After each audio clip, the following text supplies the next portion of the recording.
Hi guys, hope you're alright. Hope you had a lovely bank holiday. I certainly did. Weather was pretty good.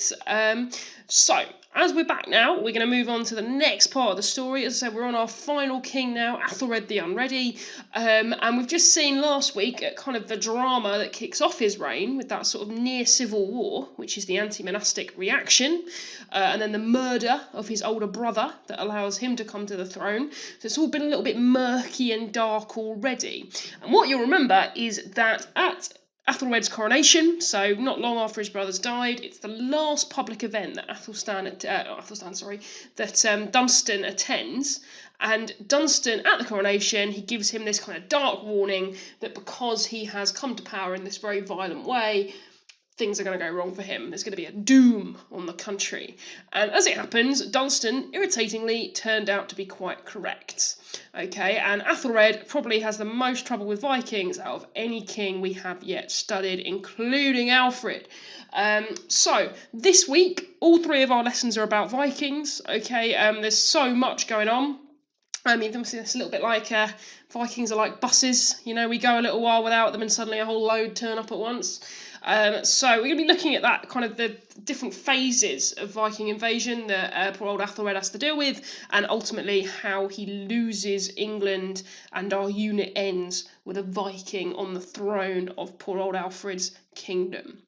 So, first kind of lesson on that, then the first phase we've got to look at is what happens in the first 10-20 years of Athelred's reign.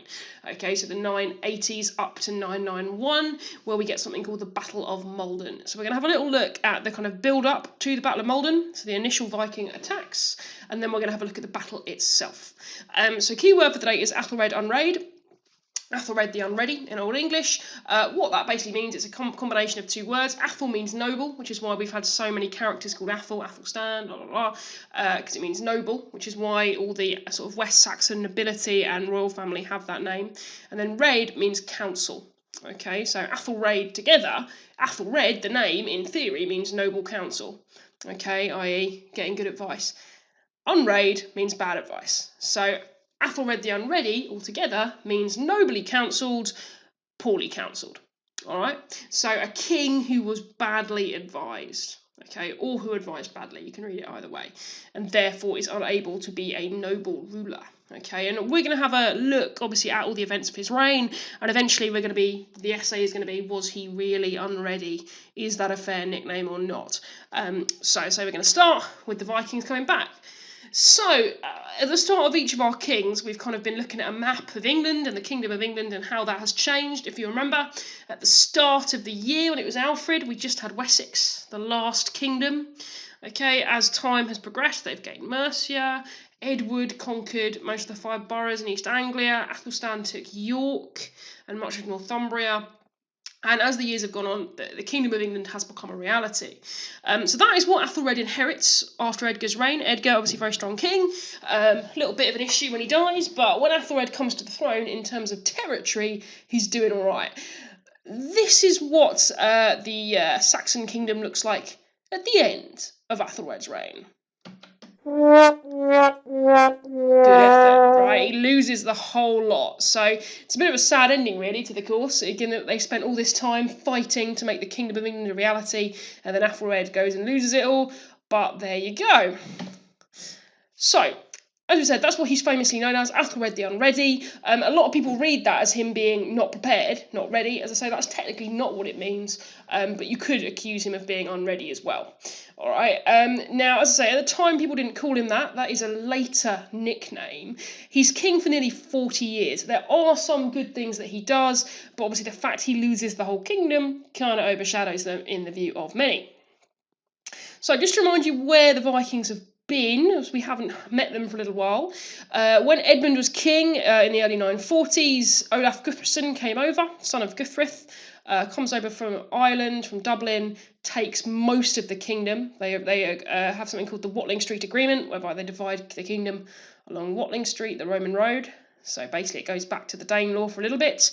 Edmund then reconquers most of that. So by the end of his reign, Edmund has got everything again, including Northumbria. Eadred, his brother, then takes over after Edmund is murdered. Eadred, he kind of keeps a hold of all this lot, but he has real issues with the north. So if you remember, the Archbishop of York, Wulfstan, was being a slippery snake, and they kept switching sides. So at one stage it's Eric Bloodaxe, then it's Olaf Citrixson, then it's Ragnar Guthrusson. They keep chopping and changing, but at the end of Eadred's reign, he does have the north back under control. Okay, and that is largely because Eric Bloodaxe gets murdered. So here we have a coin of Eric Bloodaxe's, Eric Rex. Okay, he gets murdered in 954 by a sort of murky coalition of northern Ealdormen. So he's murdered by someone called Earl Maccus, who seems to be the son of one of those Irish Vikings. So he's the son of Olaf. So he's either the son of Olaf Citrixson or the son of Olaf Guthrusson. We're not sure, but it's one of them. It's one of those Irish Vikings that kills him, and it seems that Irish Viking murderer was working together with Earl Oswulf, who was the Ealdorman up at Bamborough, or Bebbanburg as it's called in the Last Kingdom, which is that northern territory.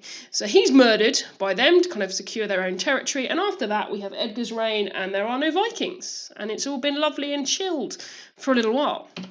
That all changes pretty much as soon as Athelred takes over. So I'm just going to whiz you through the chronology. I would suggest maybe getting this copied down into your book, just so you've got these key dates down. So say Edgar dies in 975. He is then succeeded first of all by Edward, the eldest son, who's the one who was a bit dodgy in terms of legitimacy. We have that whole anti-monastic reaction, that whole crisis, eventually ending in Edward being murdered and Athelred taking over. There's then another year of anti-monastic carnage before it's all shut down. And it's shut down by some important figures whose name we need to remember. So there's Athelwine from East Anglia, the Ealdorman, who is the son of Athelstan Half-King. And then there's Beartnoth, who is the Ealdorman in Essex. And he's going to be a big figure today.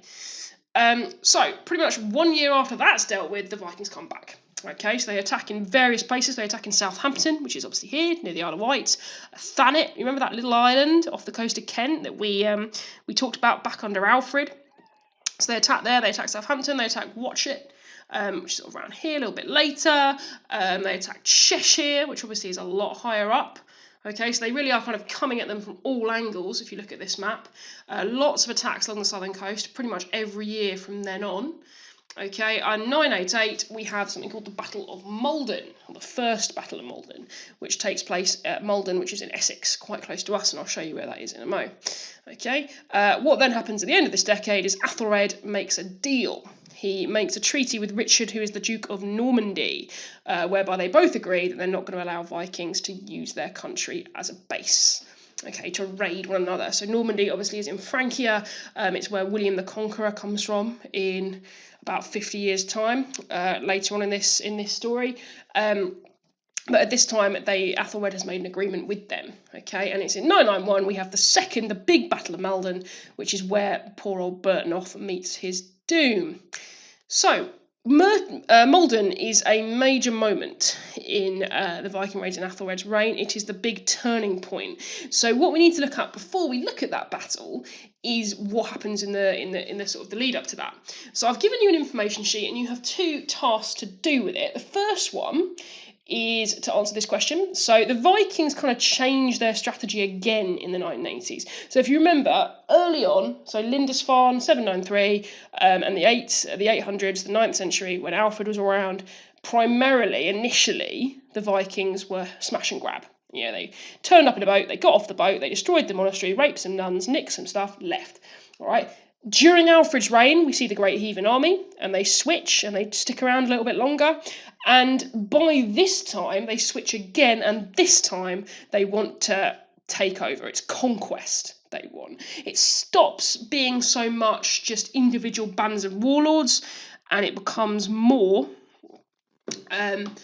about taking over England. It becomes more a situation where the King of Norway wants to take over England, as opposed to just a rabble of Vikings have turned up to cause problems. Okay, so the question is, why is that? Why do they change their strategy? That's your first thing to answer. And the second one I want you to do is draw a little table, 2 columns. It only needs to be, shall we say, a third to half a page. It doesn't need to be huge.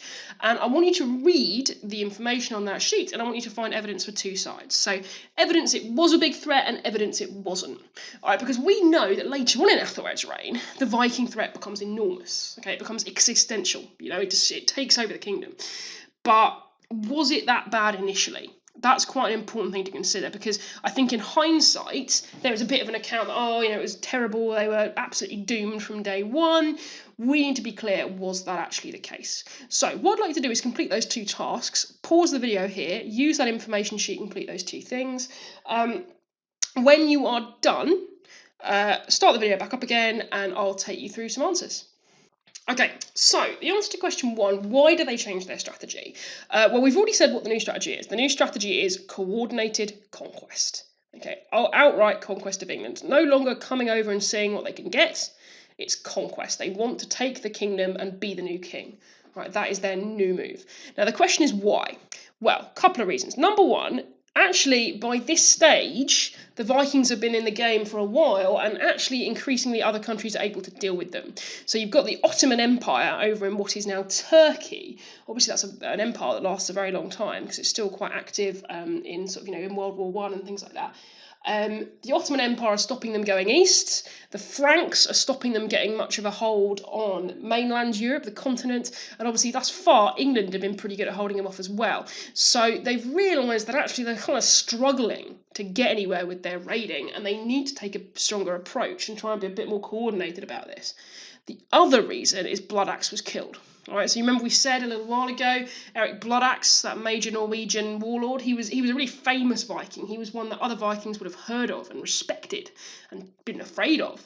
And the fact that he was murdered was kind of a big morale blow to the Vikings. It's like, wow, he was our big, fearsome warrior, and the bloody English killed him. They want to come and get some revenge and resume their honour. They've been humiliated. Their best warrior has been killed by English politics, effectively. So they want to come, they want to conquer the kingdom and remind everyone who is on top. Okay, so evidence that it was a serious threat. So a couple of things you could say. We can say that Scandinavia, in particular, there's been a lot of consolidation over there. So the same way that England has become more unified, so has Norway, for instance, and so has Denmark. All right, they have become more, united kingdoms at this point. All right, there is now a kingdom of Norway and a kingdom of Denmark than there wasn't before, and we can see that they're more powerful because they've got bigger, stronger armies. Okay, better trained navies. Big fleets that they are producing on a kind of centralised scale. It's no longer just random bands of friends ganging up. It is a coordinated national force, and they're building fortresses. Okay, and they're building fortresses in the same way that we see burhs being made in England. All right, so in terms of pre-planned street grids, things like that, all of that kind of really serious infrastructure investment that we saw Alfred kicking off over in England is now happening in Scandinavia too. So clearly the Scandinavians are a lot more powerful now. So they're a more significant threat. Secondly, we can see that the raids kind of increase. So they are happening very, very frequently. Remember, every single year or so, we're getting some pretty serious raiding. Also, we can see that Athelred himself found it threatening because he makes 2 agreements with the Normans. Okay, so you think Normandy is northern France, so it's a launch pad for invasions of southern England, as obviously happens. It works the other way with D-Day in World War II. In 1066, we are invaded in southern England from Norway. Okay, it's quite a good staging point for that. So he makes an agreement with Richard that he's not allowed to let the Vikings do it. Okay, and then he solidifies that a little bit later by marrying Richard's daughter Emma. Okay, I'm sure you're all thrilled that we finally have a woman with a normal name entering the game. But yeah, so he marries Emma in 1002 to solidify that relationship. Okay, so clearly he is threatened by this, and there's some suggestion that the Normans are helping the Vikings, which is obviously a bit scary. However, on the flip side, you can say there are still some Scandinavians acting by themselves. There's a guy called Thorkel the Tall, who we'll get to know a lot better next lesson. He is still acting on his own accord. So it's not all this kind of coordinated, centralised overall power. And the historian Ryan Lavelle, he is pretty clear, and there's a quote from him on your sheet, that actually it wasn't that big a deal. All right, it's just little smash and grab raids, the same we've always seen. They didn't impact government particularly, and it's just that they've been exaggerated because of what happens later. Okay, so we've got 2 options there. Either way, things are starting to hot up. All right, and it all comes to a head, and as I say, this is a big turning point in Athelred's reign, and that's why it's kind of the big thing we're doing this lesson. So the next lesson we can look at the next stage. and it's something called the Battle of Maldon. Now, in 988, Bertnoff, the Ealdorman of Essex, who you may remember was on the side of the reformers during the anti-monastic reaction, he defeated the Vikings in 988. So 3 years later, 991, in the summer, they come back to get their revenge. Okay, and this battle takes place at Maldon. Now, if you look on this map, so there's Stortford. Okay, there's Harlow. There's Maldon. So it's. I think my partner, he went and bought a car from there, and it was about 40 minutes drive or something like that. So it's quite close. All right. So it's fairly local to us. This is local history. It's exciting. Okay. So Bertnoff and a bunch of his kind of top nobles, they meet the Vikings at Maldon for a kind of cataclysmic final showdown in 991. And he is killed and they lose, and it is a major downer for Athelred and his strategy against the Vikings, and he never really recovers. So we're going to have a little bit of a look at this battle today and think about why they lost, because we have quite a lot of evidence about the events of this battle. So have a look at actually what happened and kind of how that changes things. So just to be clear, before we look at the story of the battle, a little bit of context. It happens not necessarily at Maldon town, it happens at a place called Northey Island. Okay, so this is Maldon, on the side here. Okay, this is Northey Island. And what Northey Island is, it's a little island, as the name would suggest, very close to the mainland. Okay, it's on the River Blackwater, and it has this, as you can see, it's connected by this causeway. So this sort of land bridge between Maldon and the little island. All right, now this causeway is not always visible. Okay, so when the tide is out, you can walk across it because there's no water covering it. But when the tide comes in, it's underwater. All right, so sometimes there is a land bridge, but sometimes it's under the water, and depends what time of day it is. All right, and that is really important for when we look at the events of the battle. So we have a pretty good source of evidence about this battle, which is a poem. It's a big, long, epic poem similar to what we've seen for things like the Battle of Brunanburh. This one, however, is not in the Anglo-Saxon Chronicle. It is a poem written independently in the vernacular, so in Old English, somewhere in East Anglia, sometime in the 11th century, so within a few decades of the battle having happened. Now, the likelihood is this is an epic poem, so it would have been probably recited from memory as entertainment. So in the evening, rather than watching TV, someone would come and recite a nice poem for you. So that's what this poem existed to do. So before you read the poem, I'm just going to summarise basically the events of the battle. So what happens is the Vikings come along the River Blackwater and they make a camp on Northey Island, so on this little tidal island that we've just been talking about. Bertnoff gets together the Fyrd, he rushes to confront them, and he's so speedy he's able to trap them on this island, because obviously if you put your force across this bridge, they can't come off. All right, and their ships presumably are separated because they're over here. So good start, Bertnoff. Unfortunately, what then happens is he decides to let them leave the island. He lets them cross the bridge to face them like a man, all right? So rather than just trapping them on that island and using that advantage, he gives it up. He lets them cross the bridge. Okay, bad move. What then happens is obviously he is slaughtered along with the rest of his army, and as he is dying, quite a lot of his army run away. They desert. Okay, so what I'd like you to do is I'm going to take you through this poem. I'm going to read it out to you, and we can kind of go through it together. But you're going to draw 2 columns. Okay, on one side, things that the poem says the English did well, and on the other side, things the poem suggests they did badly. So in terms of the actions of this battle, what goes well, what doesn't. And I'm going to ask you to read through the poem to find evidence for either side. What I'm going to do is read the poem out for you and kind of discuss it bit by bit to help you out with completing this table. Okay, so the other thing is you've got to summarise the events of the battle. I'm going to suggest you do that once I've read it out. All right, so we'll perhaps do the columns first. It begins with Bertnoff and his men arriving. Now, this poem, we've lost the beginning of it, we've lost the end of it. We don't have the original version anymore. It was written in a manuscript from the time, which also had Asser's Life of Alfred in it. That, unfortunately, was destroyed in a fire in the 18th century. So all we have is a copy of it. All right, so the beginning and end of the poem are lost, so it kind of kicks off in the middle. So the bits in bold are just the summary of each stage. Okay, so something would be broken. Then he commanded each of his warriors to leave his horse, drive it far away, and walk forward, trusting in his hands and in his good courage. So, pause there for a minute.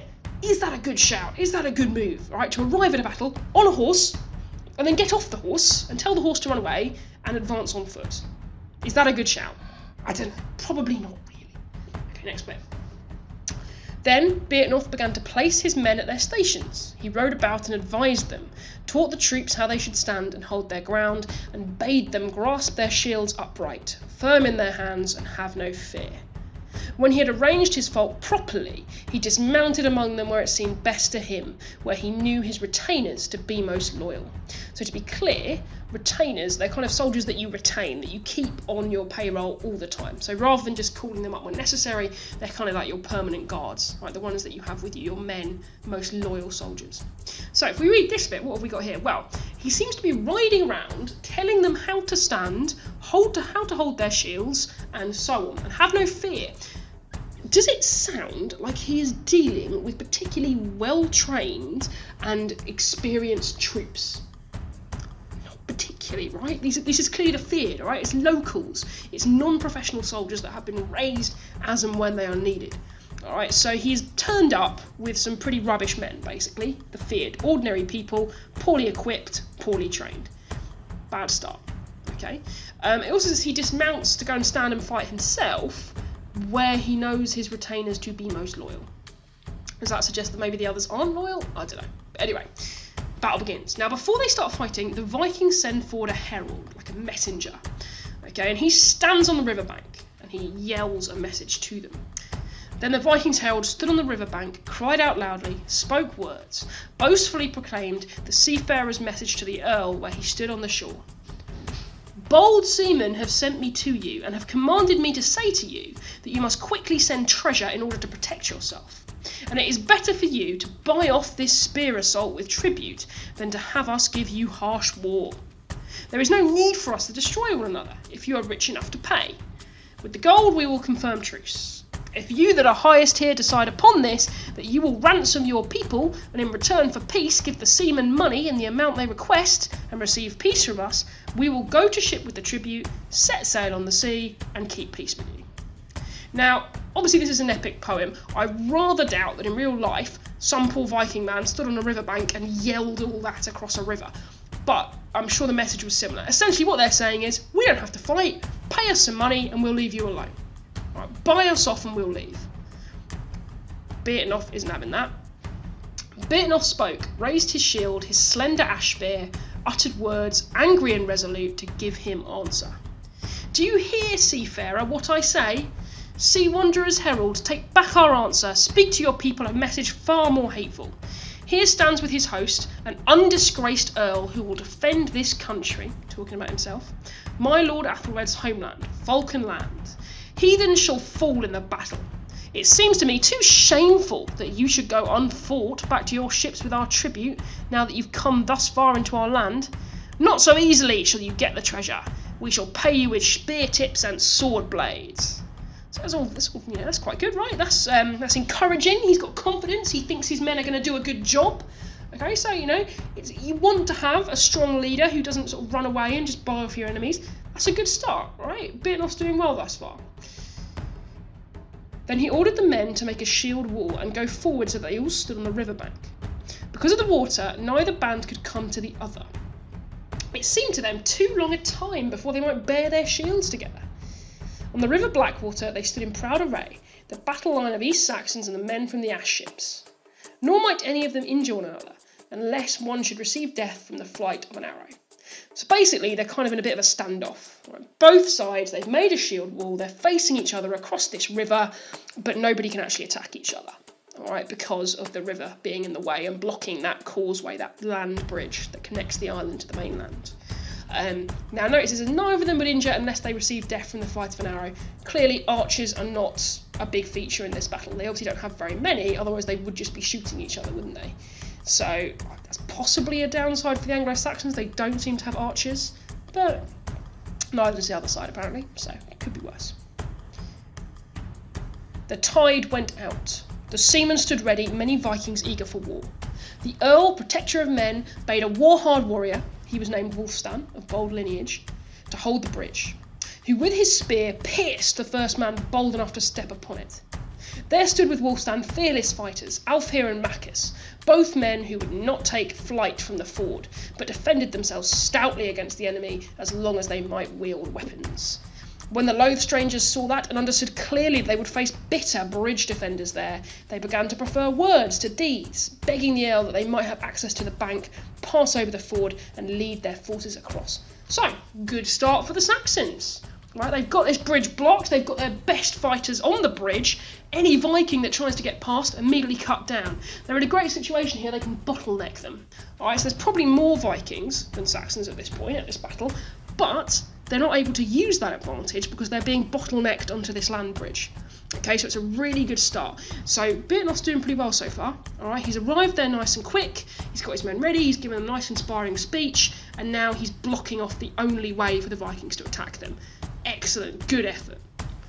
But the Vikings are now starting to say, please let us over. You know, let us over so we can fight properly. And this is when it all starts to go wrong.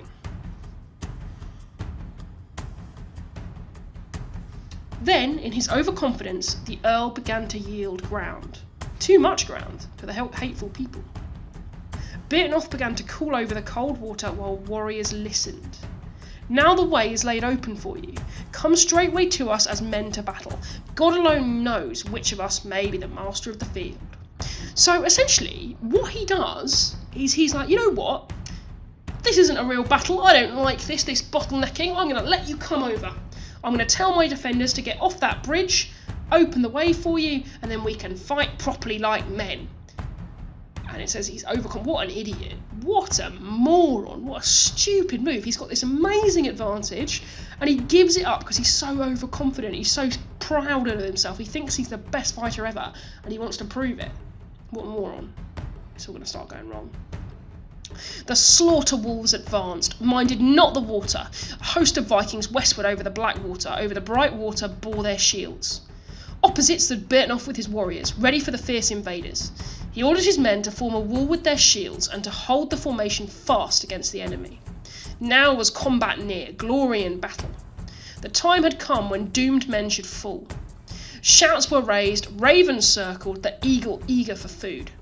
On earth there was uproar. They let the file-hard spears fly from their hands, grim ground javelins. Bows were busy, shield felt point. Bitter was the battle rush.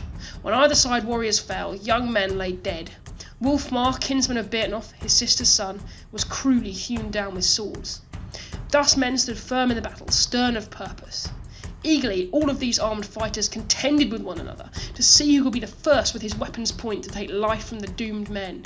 The slain fell like meat to the earth. The defenders stood fast. Bearnoth urged them on, bade each man who would win glory from the Danes to give his whole heart to the battle. So, I mean, it's going all right, you know, everyone seems to be enjoying themselves, they're having a good fight, okay, people are dying, but it does say on either side, okay. So, first one, we've lost, so that his sister's son, so his nephew, Wulfmar, has been killed, okay, but it seems to be that both sides are dying, so thus far it's kind of okay. A war-hard Viking advanced, raised up his weapon, his shield to defend himself, moved against Bearnoth. Resolute, the Earl advanced towards him. Each of them meant harm to the other. Very, very astute storyteller. Then the Seanan threw his southern-made spear so that Bearnoth was wounded.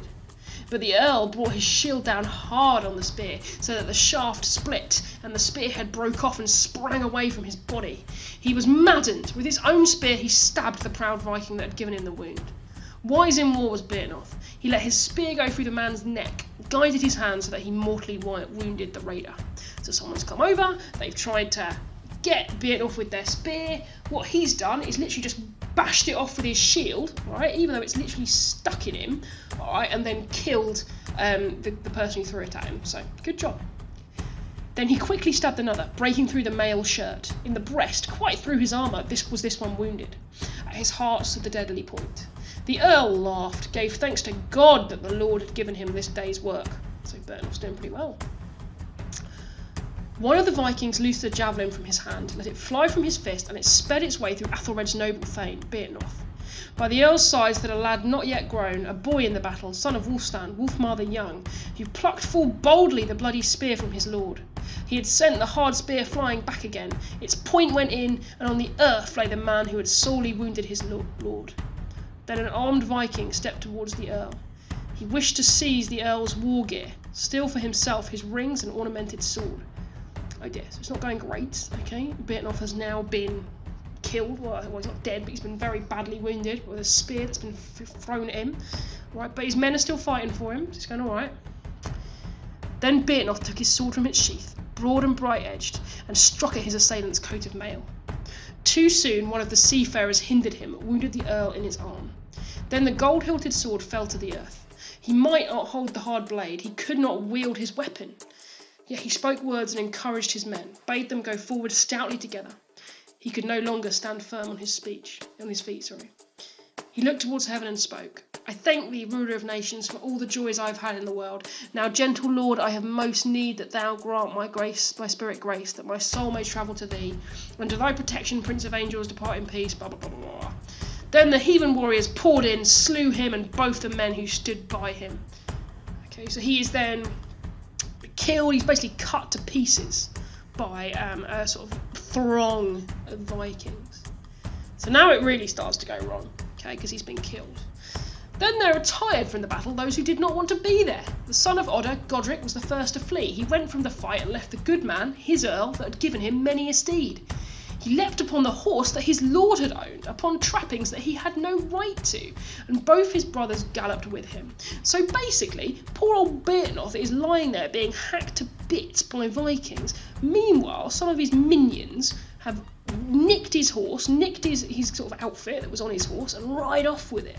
Okay, they went from the war and sought the wood. Okay, so they're legging it. As did more men that was in any way right. Alright, so huge numbers of his men are now deserting. Alright, because he was dead. Alright. Now the trouble with this is if you see a horse that looks an awful lot like your leader's horse running away from your battle, you might think maybe your leader's run away. Because bear in mind, this is a pretty crazy situation and most people do not know what is going on. Because it's such a mess, these battles. So it's going to cause confusion and it's going to encourage other people to run because they think their leaders deserted them. However, some of his kind of close men, they keep fighting. Okay. The proud Thanes advanced. Men without fear pressed eagerly on. They desired either of two things, to leave life or avenge the man they loved. So this guy called Alfwine, who seems to be a warrior, young of winters, i.e. quite a young warrior, he then kind of, so I'm not going to read all this out because it's quite lengthy, but basically a whole bunch of his soldiers start giving these great speeches and kind of encouraging one another, saying we need to go and fight and avenge our leader, no one shall say I left, not now that my lord lies dead, etc. And then they kill a bunch of Vikings. It's all very dramatic and bold, okay? But obviously they killed a bunch of Vikings, but they are themselves ultimately killed as in the end. So now he hits shield, each moment he caused some wound, as long as he might wield weapons. So a small handful of Bearnoth's top men, they keep fighting around his corpse, but obviously they themselves are ultimately killed too. Okay, it does say, eventually, he lay as a thane should near his lord, etc., etc. There were stubborn conflicts. Fighting men fell, worn out with wounds, slain fell among slain, and then it keeps going. So, some good things in there, but obviously it does ultimately end in a pretty shameful defeat. Okay, a pretty terrible massacre, effectively. So, in terms of things they did well, we'll start with the bad stuff first, okay? We'll kind of go through it chronologically. So they arrived on horseback, but then get rid of the horses and fight on foot. Bad move, okay? The English forces seemed pretty untrained, okay? So it seemed to be the feared. Bearnoth was having to tell them how to stand, all right, which suggests they're not particularly experienced. Bearnoth then obviously makes that really stupid error when he lets them cross the bridge. Okay, even though he has them bottlenecked, a brilliant advantage, he lets them cross, gives that up. And then towards the end, we hear Godric and some of his buddies, they nick Bearnoth's horse and run away. Okay, and lots of people see that horse riding away, think Bearnoth is deserting them, and then run. Many others know Bearnoth is dead and also run because their leaders died.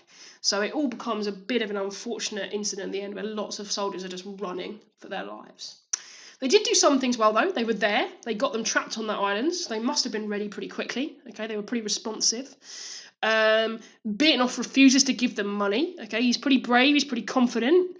Okay, later on we might say overconfident. Okay, the sin of pride he commits, but initially it's a good thing. And towards the end, obviously, we see these bold retainers, these top men of Birtnoff keep fighting, even though he's dead, to try and encourage bravery and and that sort of thing. So it's all very inspirational, but obviously ultimately they lose. Okay. So the Norwegian leader that we think they were probably fighting in this battle was a guy called Olaf Tryggvason. Okay, so there's a new Olaf. Okay, he's going to be a pretty good character during Ethelred's reign. He's got somewhere between 2,000 to 4,000 men. Doesn't sound like a lot, but if you consider the population of England is probably less than 1 million, all right, that's quite a big force. Okay, sounds like Birtnoff didn't have very many men of his own. Okay, that's why a lot of them probably ran away. But that may just be kind of beefing things up later on to make him sound braver. But anyway. But the important thing is this. Okay, so after the battle, the Archbishop of Canterbury and some other ealdormen, they have a Witten. Okay, because this disastrous battle has happened. And what they decide becomes kind of the big thing that Ethelred gets remembered for. And they decide that from now on, they shouldn't fight anymore. Okay, we've seen Birtnoff, this incredible warrior. He's lost a terrible victory at the Battle of Maldon. His men have been slaughtered. So the new plan is we're not going to fight the Vikings anymore. We're just going to pay them off. All right, and that's where we come up with this idea of Damegeld. Okay, we've talked about Vergeld before, blood money. Okay, Damegeld is, Dame money.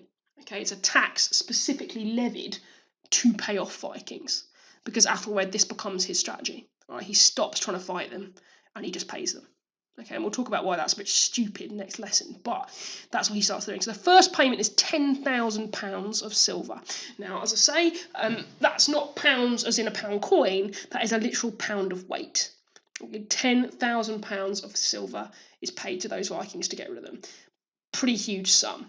All right. Now, this is where poor old Alfred is going to be turning on his grave. He built all those burghs, all of that economic activity, for decades to make England a really wealthy country, and unfortunately all that money is now going to get poured down the big Viking drain. Okay, so £10,000 of silver paid off to them. So, poor old Birtnoff. Ultimately, this battle, there's two ways we can look at this battle. One is Birtnoff was an idiot. Okay, he was a moron. He had them trapped on this land bridge, and he let them cross like a fool. Okay. The other option is he didn't have a lot of choice, okay? It was either fight them here or they escape, which kind of justifies it a little bit more. But either way, as I say, this is a turning point. From now on, we're not going to fight the Vikings anymore. We're going to pay them off using tribute. We're going to pay them off with money. Okay, and obviously that has its own problems, and we'll look at that next lesson.